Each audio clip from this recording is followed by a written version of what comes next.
Bienvenidos por estar acá y bienvenida, profesora María Rodríguez Toro, a este encuentro de filosofía y niños, donde Ernesto y yo vamos a estar dialogando con usted sobre algunas de las propuestas de su proyecto de filosofía con niños, cuáles han sido las características y alguna que otra pregunta sorpresa que, bueno, antes de empezar con la grabación ya le habíamos comentado. Bueno, aquí estamos con Ernesto, licenciado en Estudios Liberales, realizado una maestría en Filosofía en una universidad en Chile. Gandhi Giuseppe, licenciado en Estudios Liberales, y bueno, la doctora María Rodríguez Toro, profesora titular en la Universidad Metropolitana y cabeza del proyecto de filosofía con niños. ¿Cómo ha estado, profe?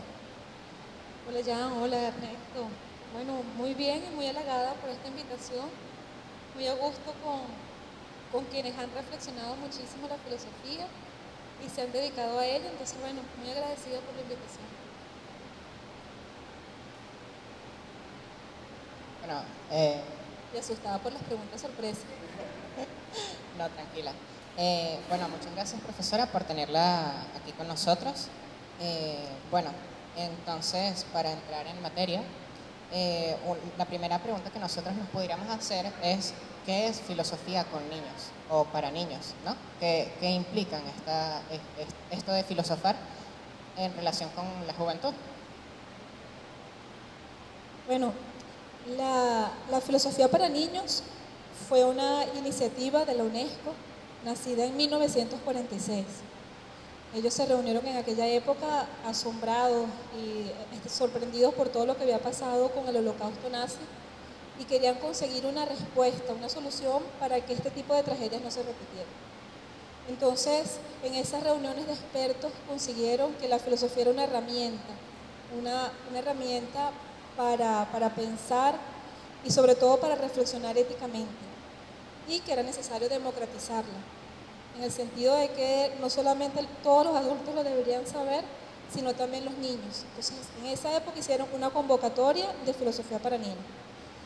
Sin embargo, fue hasta 1969, imagínense, 23 años después, que surgió la primera iniciativa, el primer programa de filosofía para niños, que fue creado por Matthew Lindman.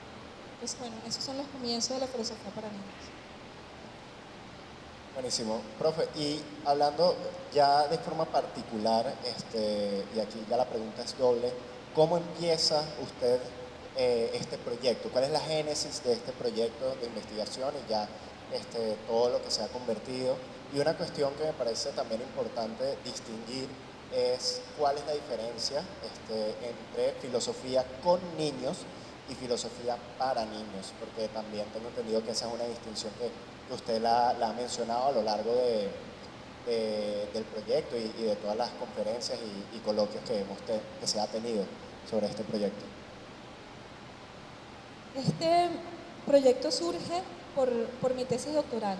En mi tesis doctoral hice un análisis epistemológico de 210 propuestas y experiencias de filosofía para niños en los 5 continentes. Pero entonces, bueno, se determinó que era lo filosóficamente válido y ciertos lineamientos, ciertas prescripciones a nivel epistemológico para conseguirlo.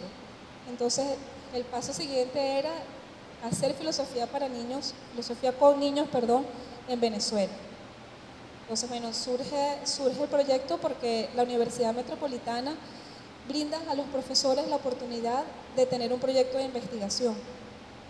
Proyecto de investigación que inicialmente es avalado por el departamento al que uno pertenece, en mi caso el Departamento de Estudios Políticos, y después es aprobado después de una evaluación doble ciego con ciertos árbitros por el Decanato de Investigación.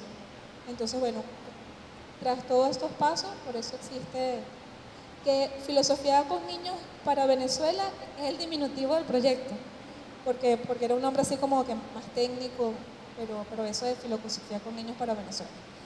Con respecto a la diferencia entre filosofía para niños y filosofía con niños, bueno, la filosofía para niños es algo que se hace en un escritorio, que se planifica por completo y después se le imparte a cierto grupo de niños.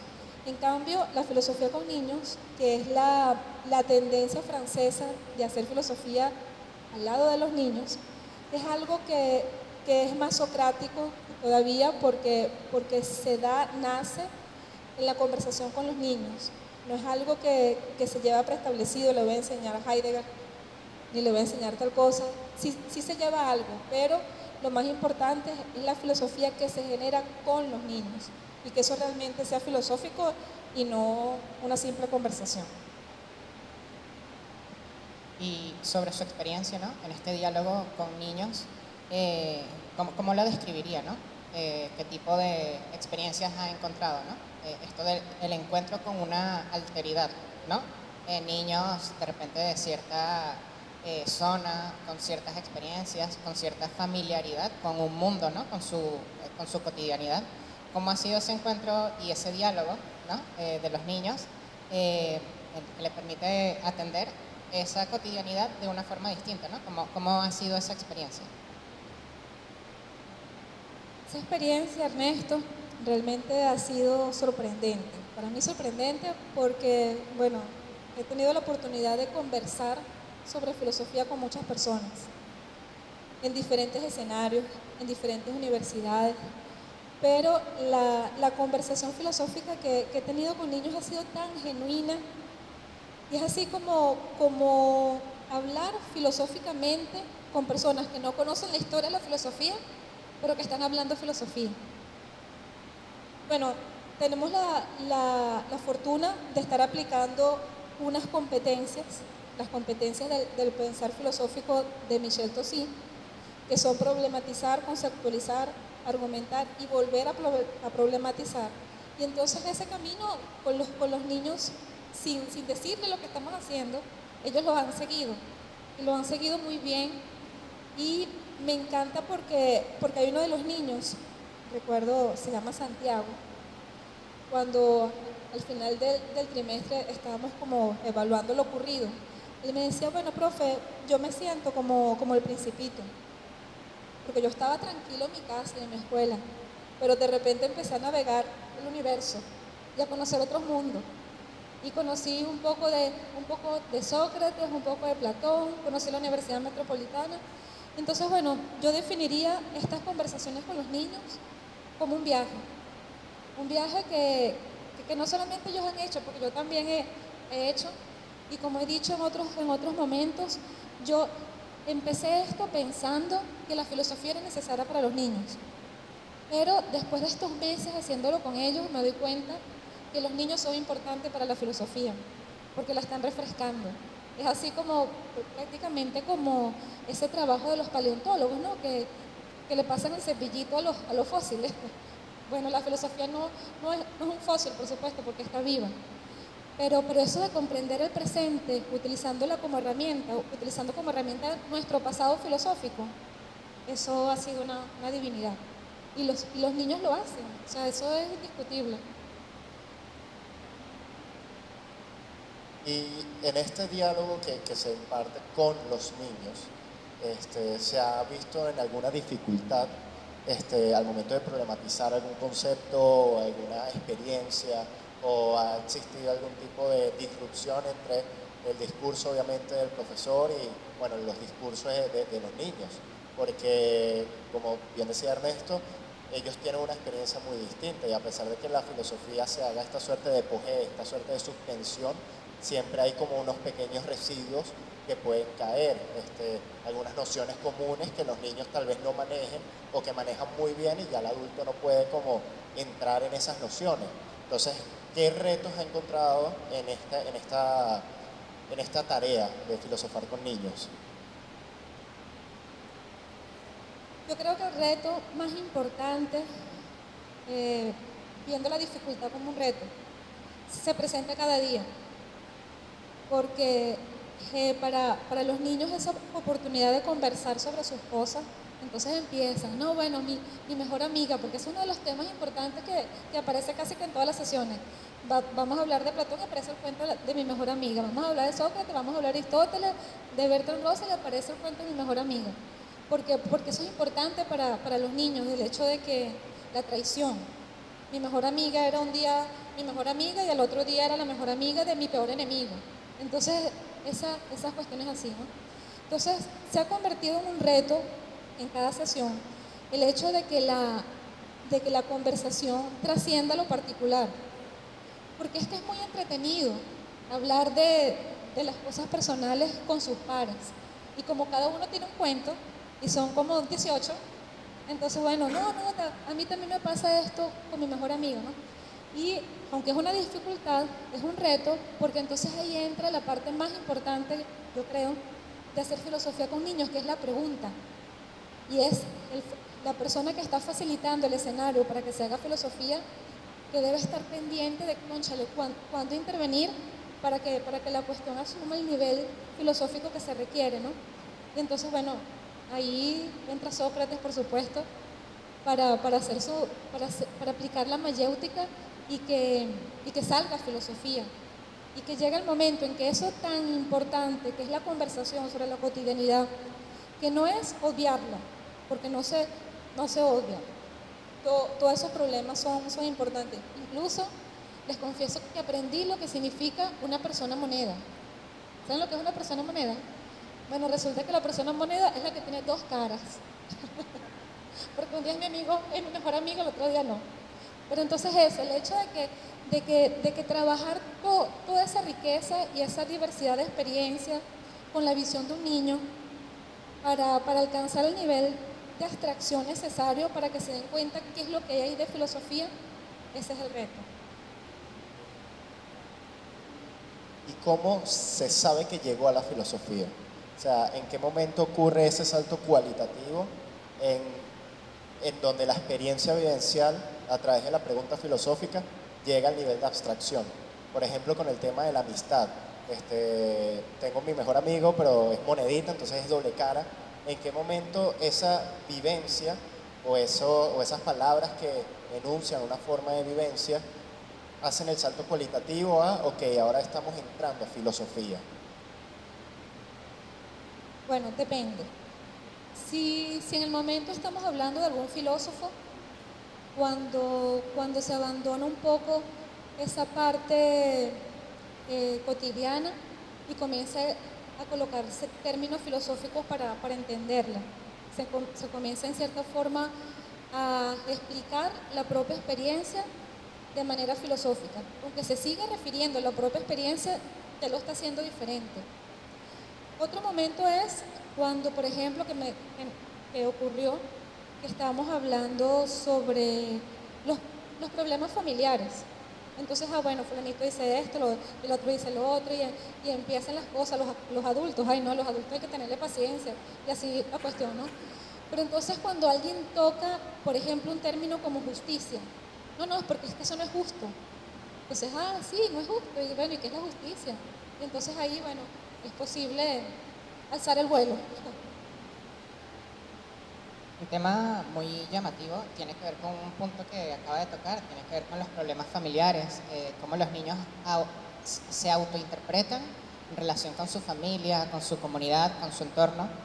Y me gustaría preguntarle si usted ha percibido, o de qué forma, o si lo ha hecho, temas tabú. No sé si ha encontrado ciertos temas que sean un poco reticentes, ¿no? Uno pensando en Venezuela piensa en una sociedad que ha tenido siempre una tradición católica, y eso se ve en las familias y en cómo los niños interpretan ese derredor. Pudiéramos hablar, por ejemplo, por poner otro elemento, ¿no? El matricentrismo venezolano, ¿no? Esto de que frecuentemente las familias están constituidas de tal forma que la madre tiene un rol fundamental, pero también es un rol como problemático, ¿no? Con el tema de la ausencia del padre, etcétera. Y esos problemas relativos a la identidad y a la relación con su familia, con sus familias. Entonces es eso. ¿Han habido temas que han encontrado tabú o con cierta reticencia, ¿no?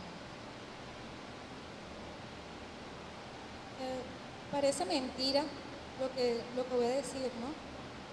Pero he encontrado como denominador común el hecho de que los niños piensan que es necesario ayudar, pero sin decir que se está ayudando. No sé bien cómo explicarlo porque es lo más extraño que me he conseguido, porque uno piensa que es un gusto ayudar y que cuando uno ayuda no tiene por qué no verse que uno está ayudando, ¿no? Pero con los dos grupos que que tuve me llamó muchísimo la atención cuando hicimos un ejercicio filosófico con la alegoría de Platón, el anillo de Giges. O sea, ¿qué eres tú si te encontraras el anillo y te lo colocaras? Habían cuestiones muy diversas, así como que, bueno, voy a jalarle el cabello a fulanita porque fulanita me lo jaló la semana pasada, entonces, pero también habían esas cositas de venganzas personales, ¿no? Pero también habían cosas como que si yo tuviera ese anillo, yo puedo ayudar a la vecina tal sin que se sepa que fui yo. No, bueno, y si yo tuviera ese anillo en la calle, yo ayudaría a tal persona sin que se sepa que fui yo. Entonces me pareció muy curioso que con dos grupos diferentes, días diferentes, pasó lo mismo, que salía ese tema. Entonces pareciera que el ayudar no es así como tan socialmente aceptado, o como que da pena ayudar. Yo realmente, eso forma parte de los enigmas que todavía no he logrado resolver y no sé si lo logre resolver, pero me llama la atención eso. No sé hasta qué punto hay temas tabú, porque no me he topado todavía con ellos. Sin embargo, en el mundo, por las experiencias filosóficas analizadas que se han realizado con niños, la religión es un tema tabú.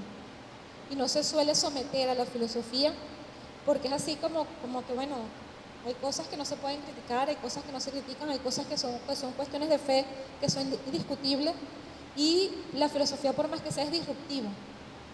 Entonces, bueno, en el mundo se suele asumir que los problemas religiosos no se toman como objeto de filosofía para niños, para no complicar las cosas. Y esto justamente cae en una cuestión que iba a preguntar, y es que yo recuerdo que en la lección inaugural, cuando se realizó, yo recuerdo que la persona que estaba haciendo dicha lección mostraba, por ejemplo, fotos a los niños de, ok, ¿qué ven acá? Entonces son unos niños abrazados y los niños dicen amistad. Entonces luego pasaba otra lámina y en la otra lámina mostraba un relato bíblico donde se hablaba de la amistad. Entonces, por eso también viene la pregunta, ya contestada, pero ahora lo hago de manera formal, ¿cómo se ha tratado la religión dentro de la filosofía con niños? Porque, bueno, acaba de decir que no se toma como un tema para la crítica, por lo tanto se separa. Pero me imagino que siempre, bueno, aquí suponiendo, hay un niño que pregunta o empieza a preguntar o reflexionar sobre temas religiosos, sobre temas de fe, o seguro dice un cuento de un familiar y temas de fe, porque también, como dice Ernesto, somos como que la cultura venezolana es una cultura muy creyente. Entonces, ¿cómo se ha enfrentado a estos paradigmas, estas dos formas, la teológica y la filosófica, al momento de hacer filosofía con niños? Realmente hasta el momento no me ha ocurrido, porque hay una estructura, y es más que todo, bueno, una estructura dentro de una cotidianidad de sesiones filosóficas que son flexibles, pero hay una estructura en el sentido de que se trabaja la ciudadanía. Primero como ellos, y después cómo utilizar su libertad con respecto al otro, y en general cómo utilizar su libertad.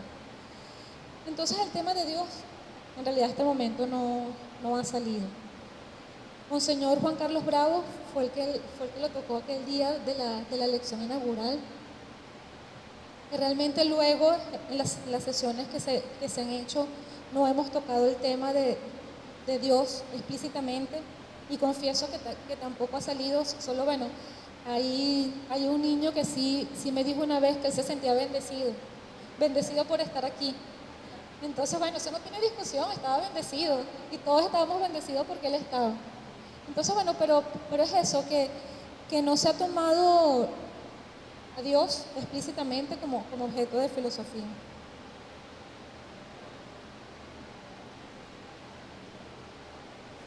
Bien, ahora ya vamos a cuestiones un poco más técnicas, y es sobre cómo se ha planteado el programa, cuál es la metodología del programa de filosofía con niños, porque ya empezamos hablando de cuestiones un poco más abstractas, de cómo se hace ese salto cualitativo, cuáles son los temas que se tocan, tema del diálogo, pero ya de forma metodológica, ¿qué pasos sigue su programa de filosofía con niños como parte de ese proyecto de investigación?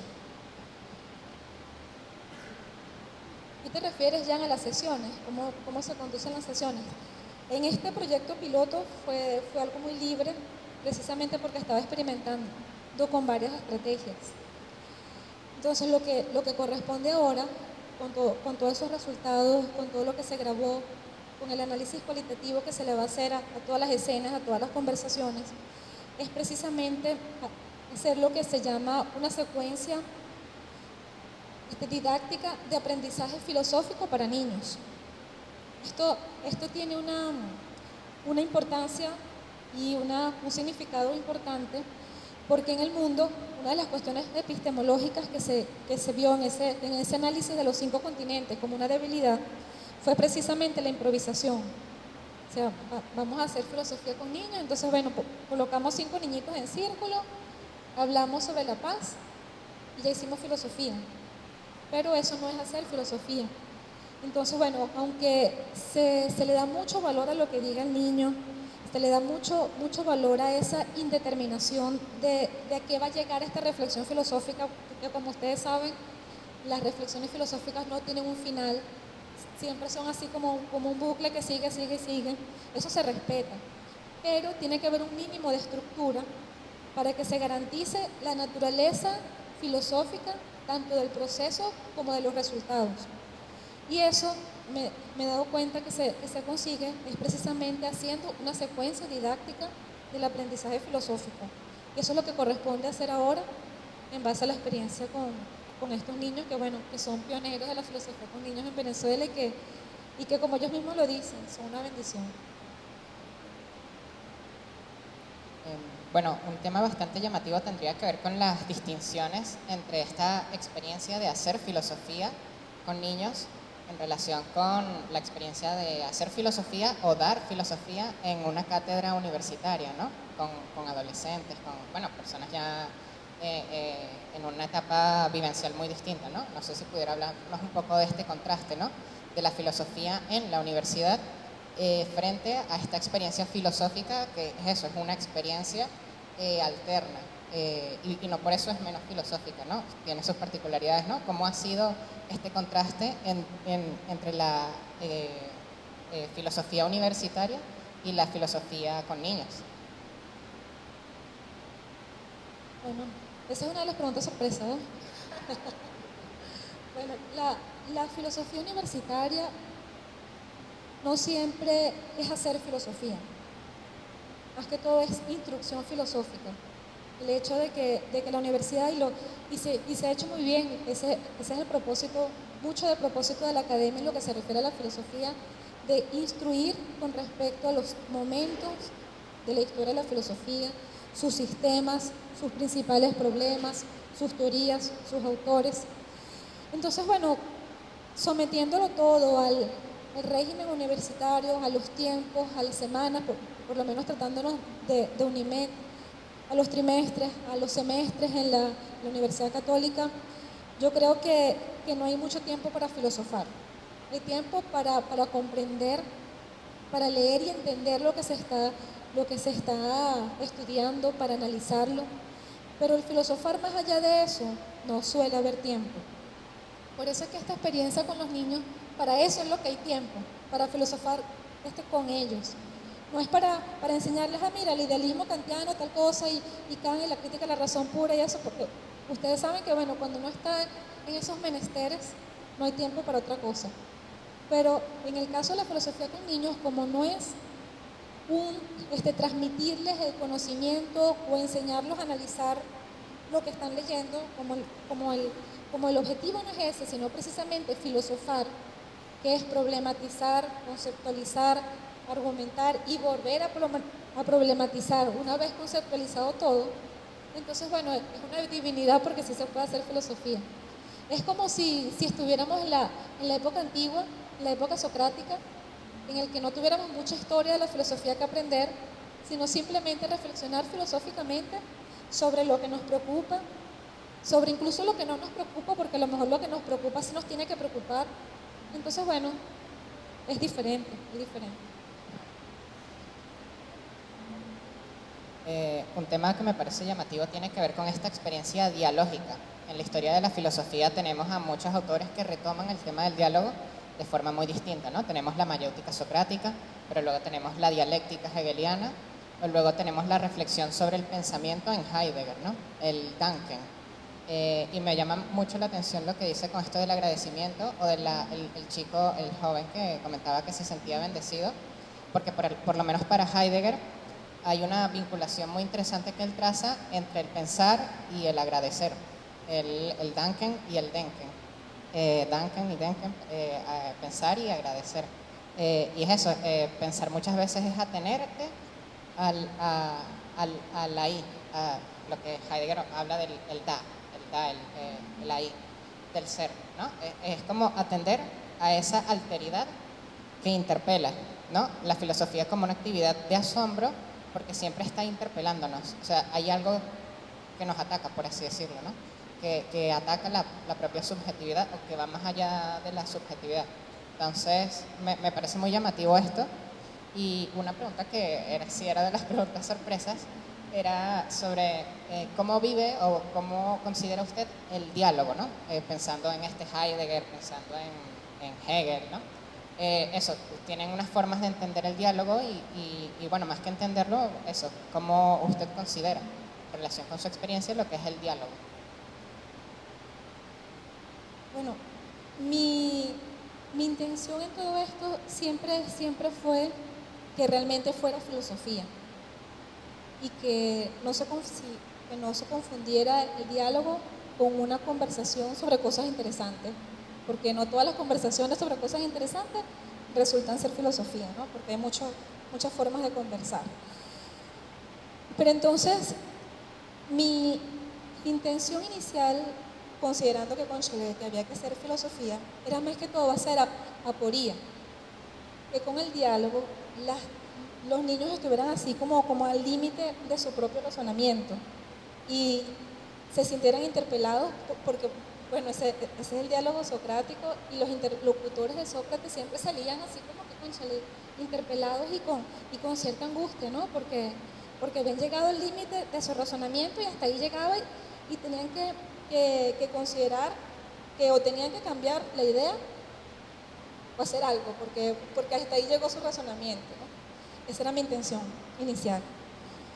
Pero en esta experiencia con los niños me he dado cuenta que en lugar de interpelación, el diálogo ha resultado ser reconocimiento.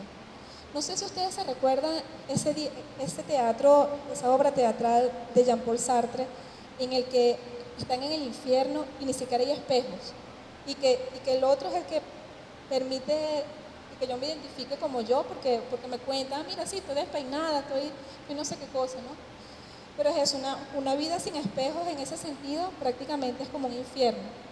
Entonces me ocurrió que, a pesar de que si yo voy a aplicar la aporía, voy a llevar a todo el mundo aquí a los límites de su propio razonamiento, resulta que ha sido un camino más que todo, como la alegoría de la caverna, que todos estamos en un lugar y vamos caminando como hacia un afuera que no se había considerado, y resulta que afuera hay un río y uno se puede mirar la cara en ese río y entre todos juntos hablar sobre cómo nos estamos viendo la cara en ese río.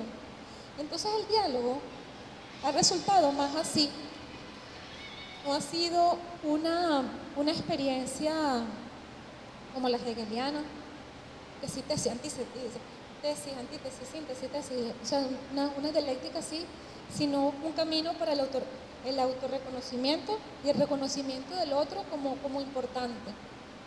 Es como estar en un mundo, como lo dice Bauman, de esas actitudes adiafóricas en la que hay una indiferencia moral, de que bueno, ni siquiera lo moral se contempla como posible en ninguna discusión ni nada.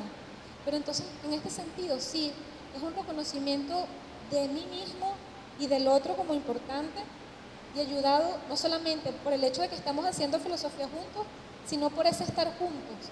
Entonces es buscar la verdad juntos, desde mi perspectiva, que cambió con todo esto. Yo pensaba, ¿sabes?, poner todo el mundo ahí en los límites de su propio razonamiento. Y con todos estos cambios que ha visto y necesidades ya estructurales para el proyecto, ¿cuáles son sus reflexiones? Ya a este punto, ya ha pasado tiempo, desde que presentó su tesis doctoral, desde que hizo bienvenida de los niños a la universidad y todas estas sesiones con los niños. ¿Qué reflexiona usted de todo esto que ha vivido? De todo lo que ha tenido que cambiar, de todo lo que está agradecida y bendecida, pero también de todas las cosas que supusieron algún tipo de reto o dificultad? Estoy contenta ya. Estoy contenta porque yo me recuerdo que una de las preguntas que me hizo precisamente mi tutor en la defensa doctoral es, ¿qué venía ahora?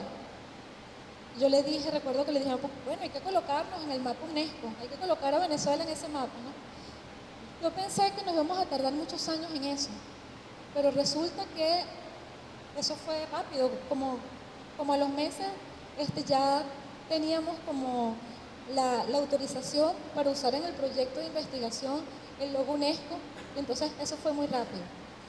Ahora, yo creo que lo que entusiasma, lo que debe venir ahora es que esta experiencia se pueda replicar y se pueda multiplicar, pero no multiplicar así como que poquito a poquito, sino así como que rápido, porque es necesario. Imagínense, es una convocatoria que se hizo para la paz, para el bienestar, para la conciencia, se hizo en 1946. Ya han pasado tantos años, entonces ahorita eso hay que agarrarlo y tener un efecto multiplicador. Entonces el desafío precisamente es formar formadores de filosofía con niños y que en Venezuela no solamente que estemos en el mapa, como lo que yo buscaba antes, que estuviéramos en el mapa del mundo con la UNESCO, sino que aquí internamente se haga filosofía con niños y que los niños estén viviendo esta experiencia de pensarse, de aprender a dialogar y de que se viva la democracia, no esperando, bueno, vamos a esperar que se cumplan los procedimientos políticos para hacer democracia. No, la democracia se hace también en el colegio, se hace en la familia, se hace en la calle, porque es una preocupación por el otro, y es un estar juntos, y es un diálogo juntos. Entonces eso tiene que asumir un efecto multiplicador no solamente en nuestro país, sino en otros países también, pero bueno, empezando por nuestro país, que ya es bastante. Bueno, un tema que me parece muy llamativo que toca es aprender a dialogar.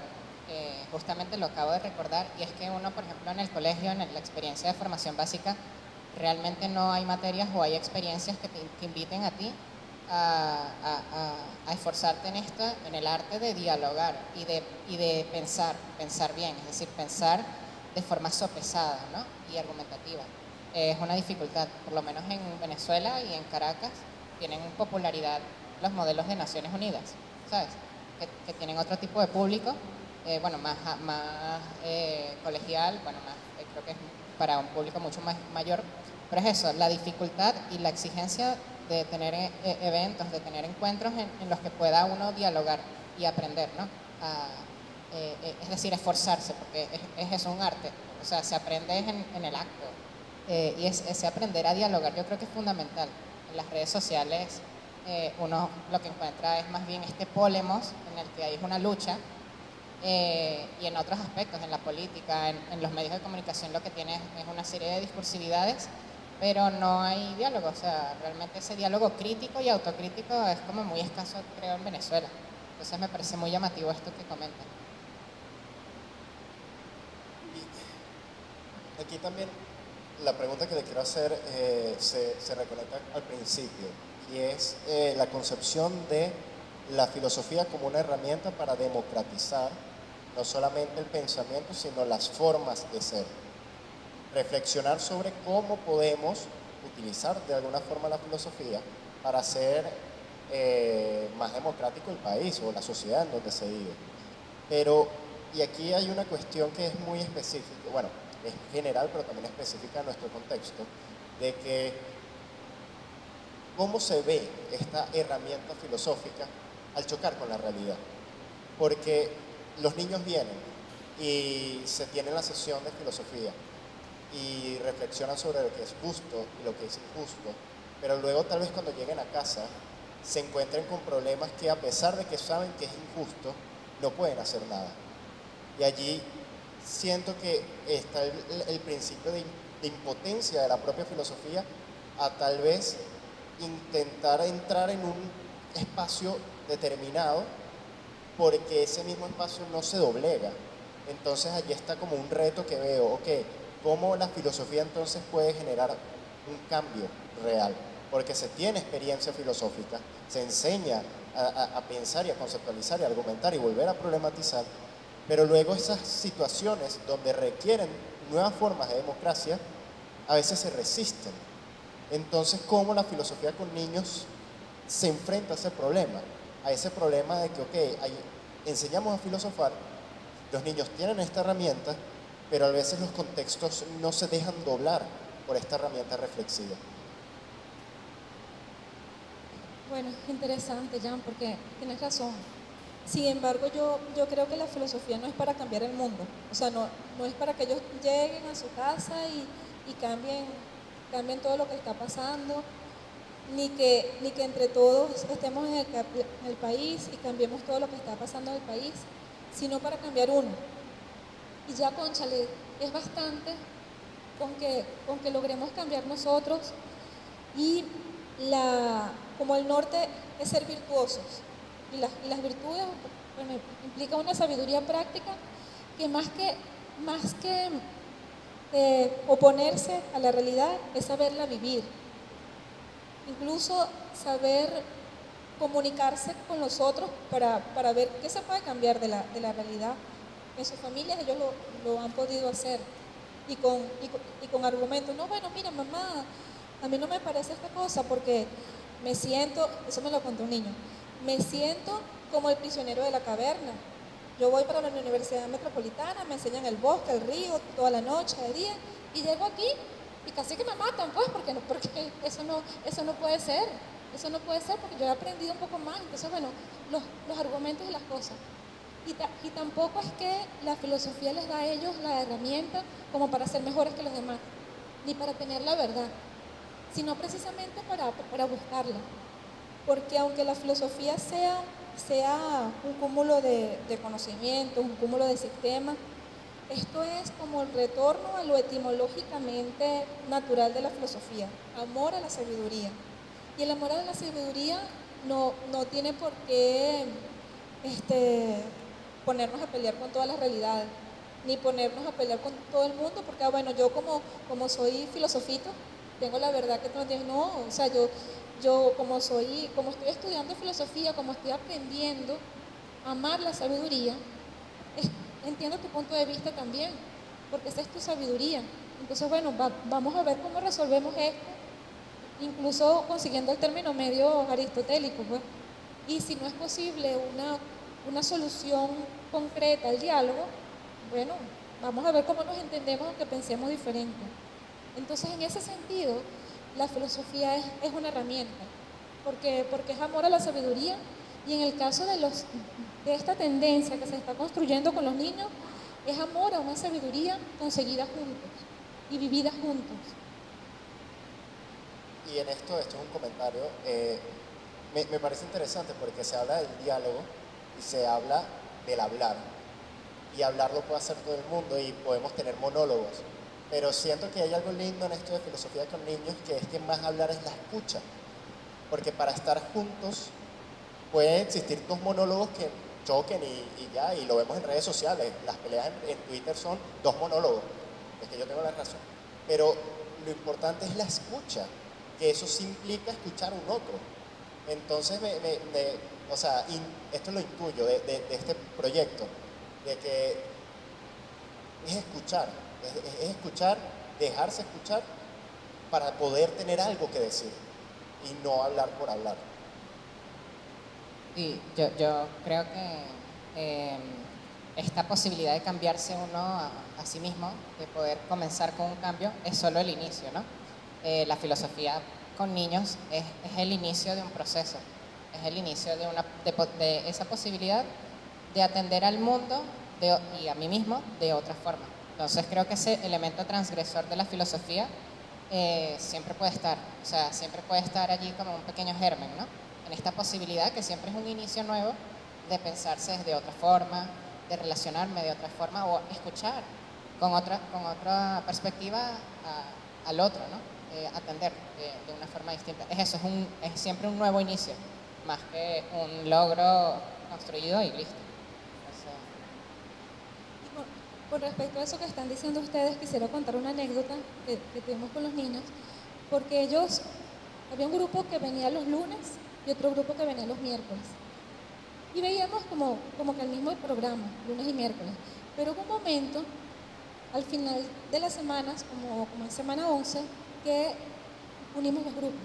Uní los grupos y vinieron un miércoles, lo de los lunes y los miércoles. Estaban molestísimos. Lo de los lunes no le querían hablar lo de los miércoles. Entonces, ellos también saben filosofía. Sí, ¿y quién se les enseñó? Entonces era algo así como que no, yo no voy a hablar filosofía con este. Entonces era una cosa increíble porque la alteridad estaba simplemente porque, bueno, de repente vinieron estos a hablar de filosofía también conmigo, ¿cómo se atreven? Pero no pasó ni media hora cuando todo el mundo estaba contento hablando del tema que teníamos que hablar, que precisamente era un tema muy controversial porque yo les leía una parte de la filosofía kantiana en el que Kant dice que es necesario que la filosofía se quede en los muros de la universidad, que no salga y que solamente lo manejen los profesionales.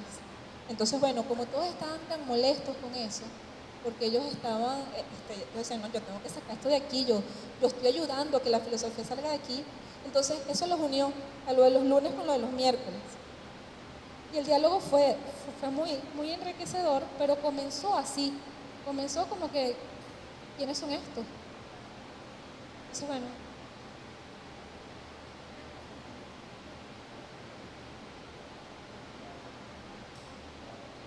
Bien, ya que hicimos nuestras preguntas correspondientes, queremos preguntar si alguien de aquí quiere preguntarle algo a la profesora acerca del proyecto, acerca de lo que estamos hablando.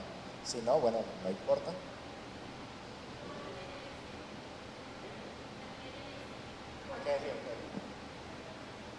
Bueno.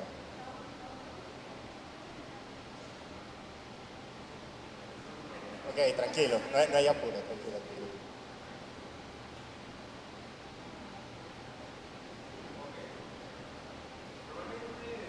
Pero puedes venir y hablar con el micrófono. Es que no llega muy lejos. Una pregunta. Más o menos, ¿cómo será esa especie de metodología y explicación de ciertos temas? Bueno, según lo que he escuchado, más que todo es hablar de un tema principal, ya sea, no sé, el amor, la libertad, la paz, y oír más que todo la perspectiva del niño acerca de ese concepto. Y a partir de eso, normalmente se va discutiendo y se va alcanzando como que esa verdad que busca la filosofía. Pero mi pregunta es, más o menos, ¿cómo hacen estas actividades especialmente con el objetivo de mantener la atención de un niño, tomando en cuenta que los niños son muy hiperactivos y su rango de atención, me atrevo a decir que a veces no dura más de 10 minutos?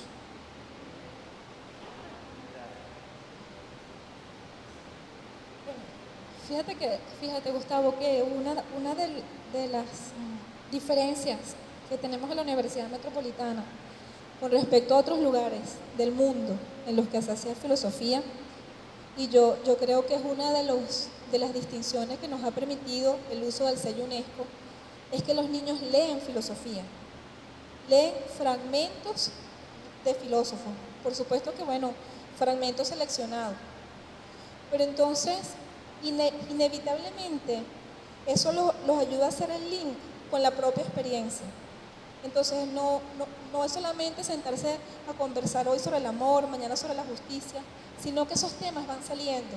Algunas veces sale, por ejemplo, de leer un fragmento de la Ética Nicómaco, sale todo junto, el amor, la justicia, la paz, o sea, sale todo junto. Pero el punto de partida es los términos filosóficos, el introducirse en la problematización que se hizo filosóficamente con respecto a algo y cómo apropiárselo. Pero eso amerita mucho trabajo por parte del formador en filosofía para niños. Eso es lo que se va a trabajar ahora, un programa para formar formadores, por lo que tú dices en parte, porque no es lo mismo con ustedes, universitarios, vamos a aprender estética en Ecómaco, vamos a leer el libro 1. De ustedes, bueno, y con todo eso, ustedes también se entretienen. Imagínense un niño de 10, 11 años, más todavía, ¿no? Pero el mantener la atención, el mantener el interés, el hecho de que puedan comprender algo y no solamente comprenderlo, sino hacerlo suyo. Entonces, es como muchas estrategias para que no se desvíe la conversación. Y no tanto que no se desvíe la conversación, sino reorientarla y esos desvíos de conversación meterlos también en el asunto, de tal manera que tengan significado. Bueno, que estamos hablando de la paz y tú estás hablando de que ayer empujaste a fulanito. Bueno, eso de fulanito vamos a meterlo también, pues.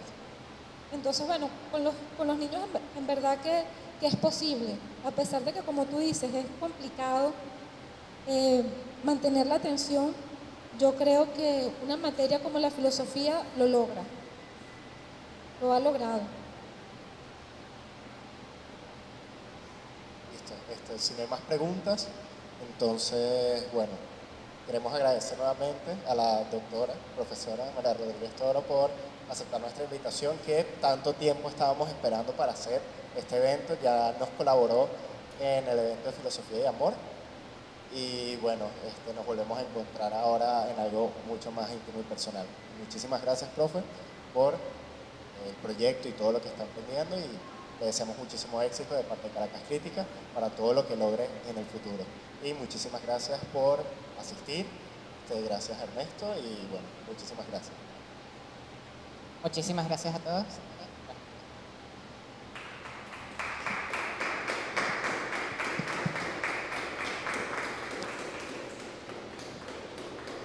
Muchísimas gracias a ustedes, que bueno, que sé que leen mucha filosofía, que reflexionan. Muchísimas gracias por el interés de hacer un programa dedicado a la filosofía para niños, filosofía con niños. Entonces, bueno, seguimos en contacto. Bueno, rapidito, nuestras redes sociales son @CaracasCrítica en X/Twitter y en Instagram. Y en nuestra página web, si ustedes colocan Caracas Crítica en Google, ya les sale nuestro portal web donde tenemos entrevistas, videos, artículos, podcasts, de todo. Entonces, bueno, muchísimas gracias.